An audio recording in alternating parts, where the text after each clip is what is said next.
जय दुर्गे माँ। श्री दुर्गा सप्तशती देवी कवच। श्री मार्कंडेय जी बोले, हे ब्रह्मा जी, इस संसार में परम गुप्त जो कवच है और जो सभी प्रकार से मनुष्यों की रक्षा करने वाला है और जिसे अभी तक किसी से प्रकट न किया गया हो, उस कवच को मुझे बतलाइए। श्री ब्रह्मा जी मार्कंडेय जी से बोले, हे विप्र, जो अत्यंत छुपा हुआ संपूर्ण जीव मात्र का उपकार करने वाला तथा पुण्यदायक श्री देवी जी का कवच है, सो तुम उस कवच को मुझसे सुनो। अब मैं पहले तुम्हें कवच की अष्टधात्री देवी की नवमूर्तियों के नाम ध्यान करने के लिए बताता हूँ। वे इस क्रम से हैं: प्रथम शैलपुत्री, दूसरी ब्रह्मचारिणी, तीसरी चंद्रघंटा, चौथी कुष्मांडा, पांचवी स्कंदमाता, छठी कात्यायनी, सातवीं कालरात्रि, आठवीं महागौरी, नवीं सिद्धदात्री। यह नव देवियां हैं जो मनुष्य से जलते समय शत्रुओं के बीच युद्ध में गया हुआ तथा महान संकट में भय से दुखी होकर भगवती की शरण में जाता है, उसका किंचित भी अनिष्ट नहीं होता और उस पर मैं कभी भी आपत्ति, शोक, भय और दुख नहीं देखता हूँ। जो मनुष्य सच्चे हृदय से भक्ति के भाव भगवती का स्मरण करते हैं, उनकी सब प्रकार से वृद्धि होती है और वे देवी तुम्हारा जो स्मरण करते हैं, उनकी तुम अवश्य ही रक्षा करती हो, इसमें लेश मात्र भी संदेह नहीं है। श्री चामुंडा देवी प्रेत पर, बाराही भैंसे पर, ऐन्द्री हाथी पर, वैष्णवी देवी गरुड़ पर, श्री महेश्वरी बैल पर, कौमरी मोर पर तथा श्री विष्णु भगवान की प्रिय श्री लक्ष्मी जी कमल हाथ में लिए हुए कमल पर विराजमान हैं। श्वेत रूप धारण किए हुए ईश्वरी देवी बैल पर तथा समस्त आभूषणों से सुशोभित ब्रह्मी देवी हंस पर आरूढ़ हैं। इस प्रकार ये समस्त देवियां संपूर्ण योगों से युक्त विविध भांति के आभूषणों तथा रत्नों से शोभायमान हो रही हैं। ये समस्त देवियां क्रोध युक्त रथ में बैठी हुई दिखाई देती हैं और शंकर, चक्र, गदा, शक्ति, हल, मूसल, खेटक, तोमर, फरसा, पाश, भाला, त्रिशूल और उत्तम आयुध धनुष दैत्यों का वध करने तथा भक्तों को अभय देने के लिए और देवताओं के हित के लिए इन शास्त्रों का धारण करती हैं। हे महारौद्रे, महाघोर पराक्रमी वाली देवी, तुम्हारे लिए नमस्कार है।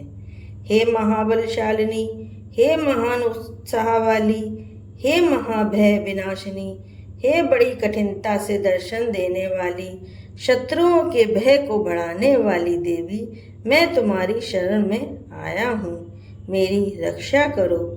पूर्व दिशा में ऐन्द्री देवी, अग्निकोण में अग्नि देवता, दक्षिण दिशा में बाराही देवी, नौत्य कोण में खड़गधारिणी, वरुणी देवी पश्चिम में तथा वायु कोण में मृगवाणी, उत्तर दिशा में कौमरी, ईशान कोण में शूलधारिणी, ऊपर आकाश में ब्रह्माणी और नीचे में वैष्णवी मेरी रक्षा करें। इस प्रकार शव पर बैठी हुई चामुंडा देवी मेरी दसों दिशा से रक्षा करें। जया देवी आगे की तरफ से, विजया देवी पीछे की ओर से, अजिता बाईं तरफ तथा दाहिनी ओर से अपराजिता देवी, उद्योतनी, चुटिया की उमा देवी शीर्ष से उपस्थित हो मालाधरी माथे की, यशस्विनी देवी दोनों बाहों की,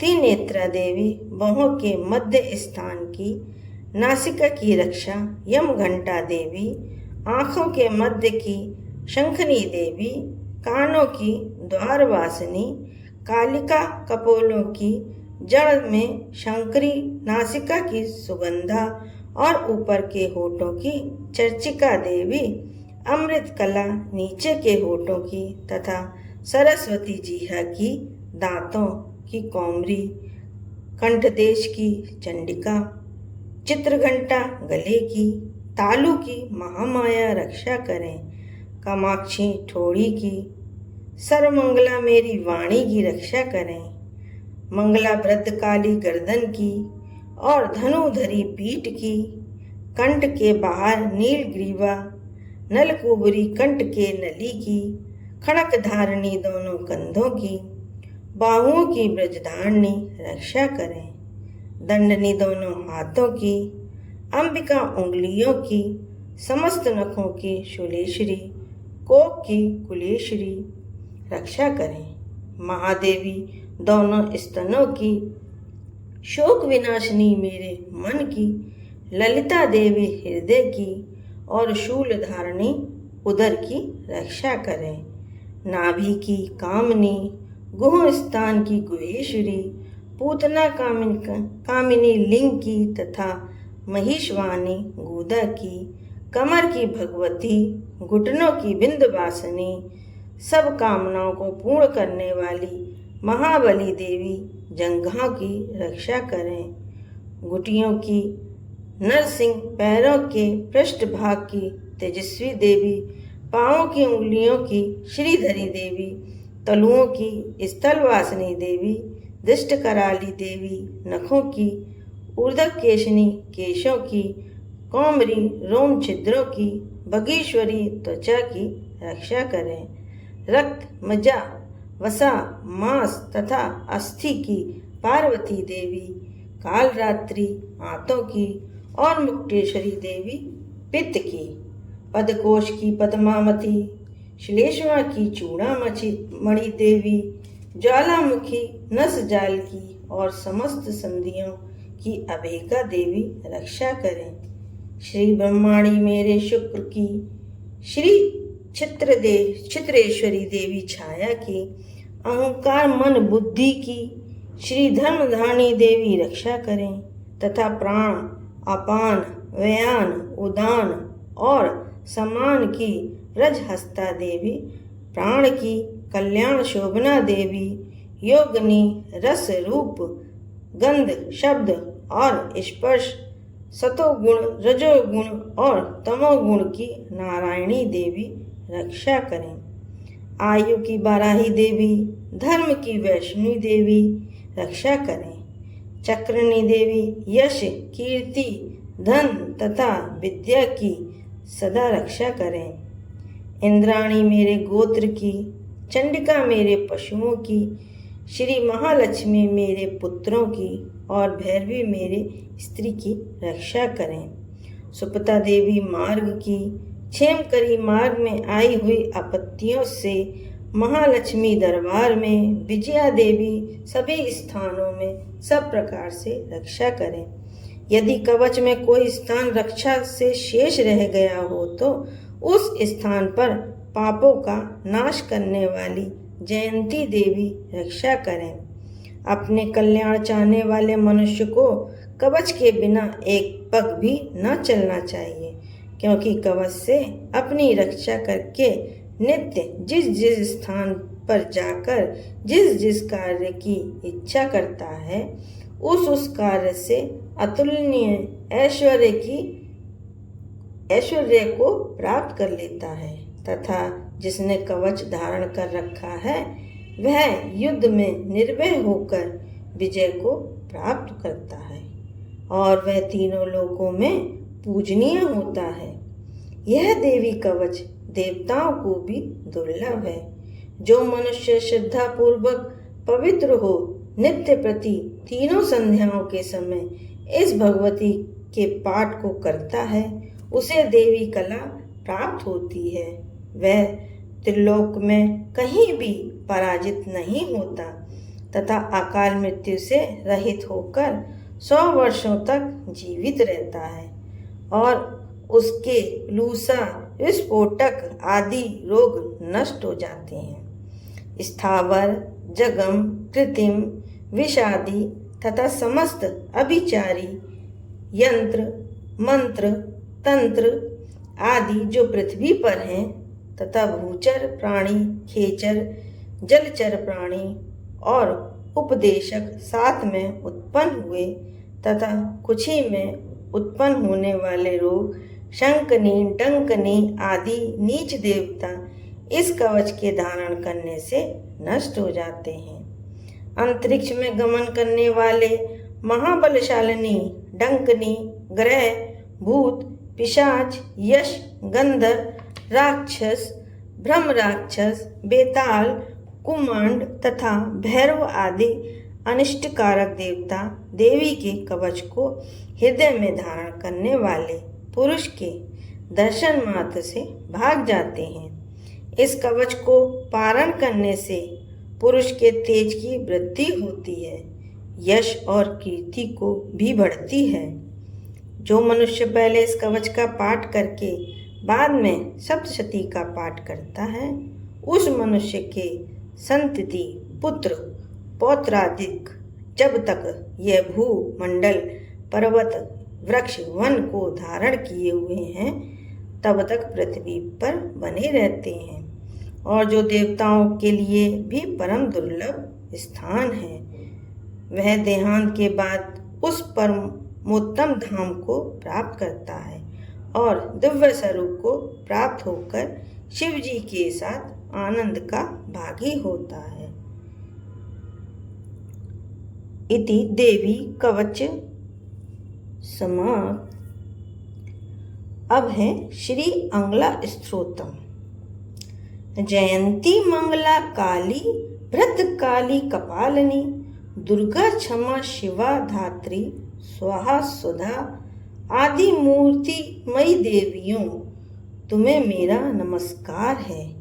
हे चामुंडे देवी, हे प्राणी माँ, हे कालरात्रि देवी, आपकी जय हो। आपके लिए नमस्कार है। हे मधुकैटम दैत्य को मारने वाली, श्री ब्रह्मा जी को वरदान देने वाली, आपके लिए नमस्कार है। हे देवी, मुझको रूप दो, जय दो, यश दो और शत्रुओं का संहार करो। हे महिषासुर, दैत्य को मारने वाली, भक्तों के लिए सुख देने वाली, तुमको नमस्कार है।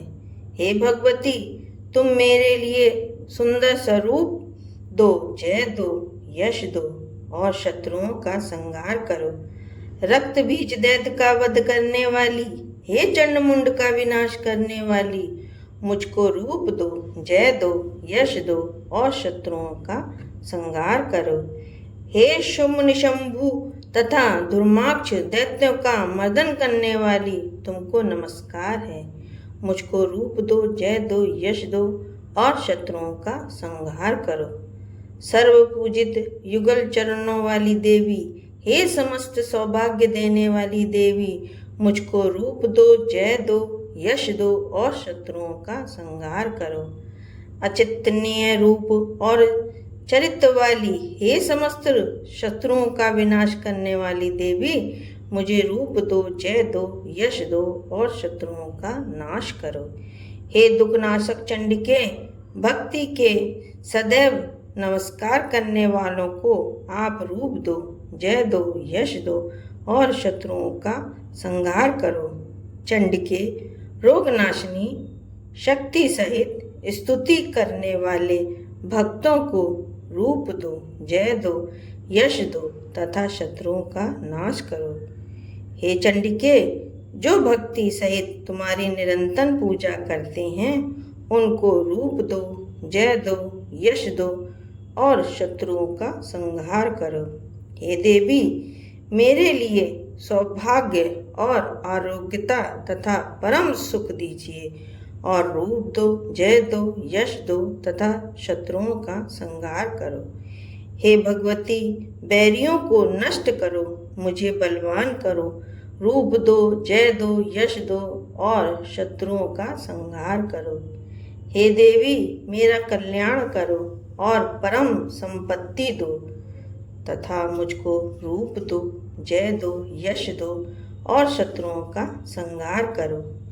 देवताओं और राक्षसों के मुकुट रत्नों से स्पर्श किए हुए चरण वाली देवी, रूप दो, जय दो, यश दो और शत्रुओं का संहार करो। हे देवी, मुझे तथा अपने भक्त जनों को विद्यावान, लक्ष्मीवान बनाओ तथा रूप दो, जय दो, यश दो और शत्रुओं का संहार करो। हे चंडिके, प्रचंड दैत्यों के गर्व को नष्ट करो, मुझ शरणागत को रूप दो, जय दो, यश दो और शत्रुओं का संहार करो। हे चार भुजाओं वाली ब्रह्मा जी द्वारा स्तुति की गई परमेश्वरी, मुझे रूप दो, जय दो, यश दो और शत्रुओं का संहार करो। सदैव श्री कृष्ण भगवान से स्तुति की गई हे अंबिके, रूप दो, जय दो, यश दो और शत्रुओं का संहार करो। हे हिमालय सूता पार्वती के पति से पूजित परमेश्वरी, मुझे रूप दो, जय दो, यश दो और शत्रुओं का संहार करो। सचीपति इंद्र के सद्भाव से पूजित हे परमेश्वरी, मुझे रूप दो, जय दो, यश दो और शत्रुओं का संहार करो। हे देवी, हे प्रचंड भुज दंडों से दुष्ट के दर्प को नष्ट करने वाली, रूप दो, जय दो, यश दो और शत्रुओं का संहार करो। हे देवी, भक्त जनों को अत्यधिक दिए हुए परमानंद को उदय करने वाले जगदम्बे, रूप दो, जय दो, यश दो और शत्रुओं का संहार करो। हे देवी, मन की इच्छा अनुसार चलने वाली श्रेष्ठ कुलोत्पन्न स्वरूपा वाली पत्नी दो। जो मनुष्य इस स्तोत्र को पढ़कर महास्तोत्र का पाठ करता है, वह पुरुष सप्तशती की जप संख्या से प्राप्त होने वाले श्रेष्ठ फल का भागी होता है तथा प्राचुर संपत्ति को प्राप्त करता है। अगला स्तोत्र समाप्त। श्री क्लीं स्तोत्रम। महर्षि श्री मार्कंडेय जी ने कहा कि अर्धचंद्रधारी दिव्य तीन नेत्र वाले निर्मल ज्ञान रूपी शरीर वाले वेद त्रयी स्वरूपा शंकर जी को मैं नमस्कार करता हूँ। मंत्रों के शाप, उत्क्लीन आदि सबको समझकर निरंतर जप करने वाला सप्तशती का पाठ के बिना भी मोक्ष का भागी होता है। इस प्रकार सप्तशती का पाठ व जप करने वाले पुरुष को उच्चाटन आदि वस्तुएं सिद्ध हो जाती हैं और केवल स्तोत्र मास से स्तुति करने से भगवती सिद्ध होती हैं। ना ऐसा कोई मंत्र है, ना औषधि जिसके जप किए बिना सब उच्चाटन आदि सिद्ध हो जाएं। समस्त वस्तुएं इससे सिद्ध हो जाएंगी। इस प्रकार की शंका करके श्री शंकर जी ने इस शुभ उत्क्लीन को कहा।